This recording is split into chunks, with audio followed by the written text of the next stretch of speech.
Oke, kita lanjut ke esionomtropisme. Esionomtropisme ini merupakan gerak bagian dari anggota tubuh tumbuhan untuk menjauhi atau mendekati sumber rangsang. Ini dibedakan menjadi 5 juga. Yang satu namanya fototropisme, geotropisme, hidrotropisme, kemotropisme, dan tikmotropisme. Oke, kita pelajari satu persatu. Kita mulai dari fototropisme. Fototropisme merupakan gerak bagian dari tumbuhan mendekati atau menjauhi sumber rangsang yang berupa cahaya.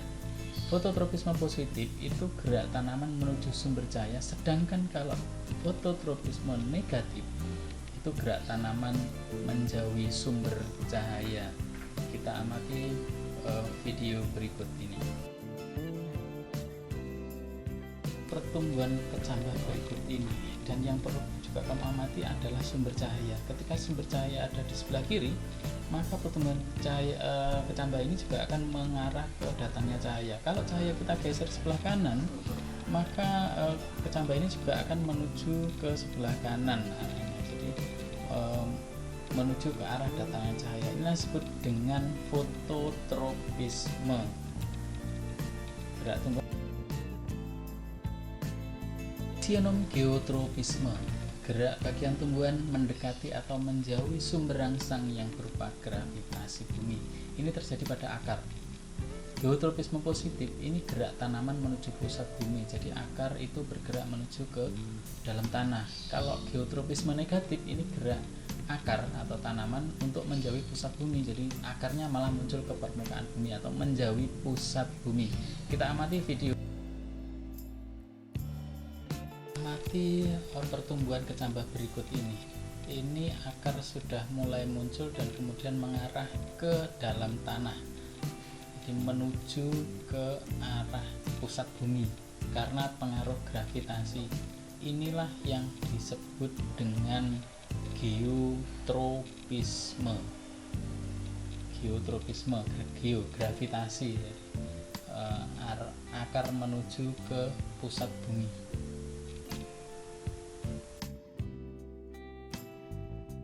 Hidrotropisme, jadi gerak bagian tumbuhan mendekati atau menjauhi sumber rangsang yang berupa zat cair atau air. Jadi kalau hidrotropisme positif itu gerak tanaman menuju sumbernya air atau menuju air itu ada. Dan kalau hidrotropisme negatif ini gerak tanaman malah menjauhi air atau menjauhi sumber air itu adanya ada di mana. Kita amati video berikut.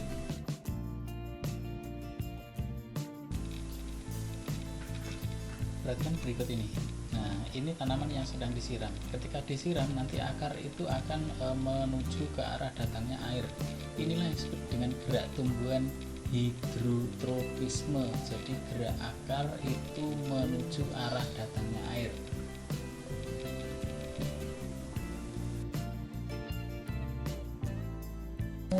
Tropisme, gerak bagian tumbuhan mendekati atau menjauhi sumber rangsang yang berupa zat kimia. Kemotropisme positif itu gerak tanaman untuk menuju di mana itu ada zat kimia. Ini terutamanya pada akar. Nah, kalau kemotropisme negatif ini gerak tanaman menjauhi zat kimia. Kita amati video berikut. Kita amati video berikut ini. Ini adalah seorang petani yang sedang memupuk tanaman. Nah, ketika tanaman itu dipupuk dengan bahan kimia, nanti akhirnya akar akan terangsang menuju ke arah pupuk itu. Itulah yang disebut dengan kemotropisme. Jadi gerak tumbuhan yang disebabkan karena rangsang adanya bahan kimia. Tikmotropisme, ini gerak bagian tumbuhan mendekati atau menjauhi sumber rangsang yang berupa sentuhan. Tikmotropisme positif, ini gerak tanaman untuk melilit benda lain. Ini biasanya pada kacang panjang. Kacang panjang itu umumnya itu dia melilit pada kayu yang disediakan oleh petani. Nah, kalau tikmotropisme negatif ini gerak tanaman malah justru tidak melilit pada benda, berusaha untuk lepas dari lilitan benda itu. Kita amati video berikut.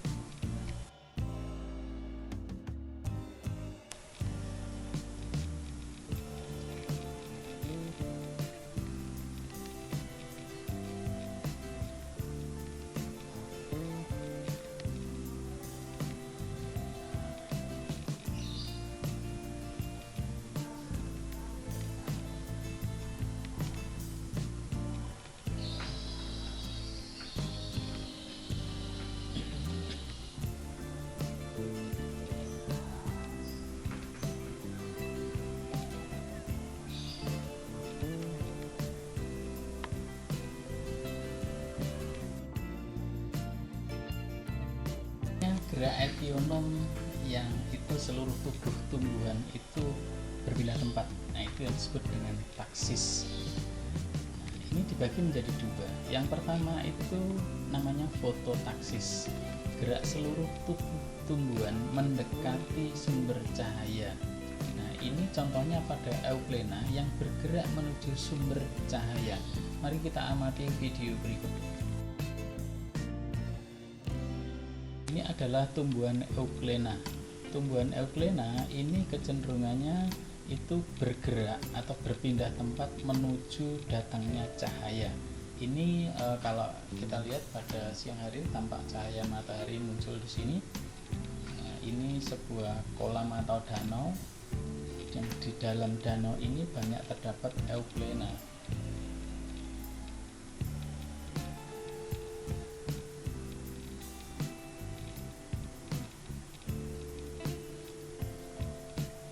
Mari kita amati Euglena. Nah, Euglena itu yang ada di bawah cenderung akan berpindah tempat ke atas menuju datangnya cahaya. Nah, ini yang disebut dengan fototaksis.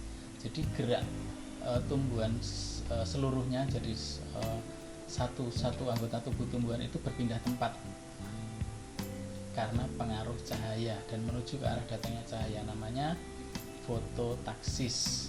Karena Euglena itu ternyata memiliki yang disebut stigma. Stigma itu semacam mata yang dia itu bisa menangkap cahaya atau disebut dengan fotoreseptor.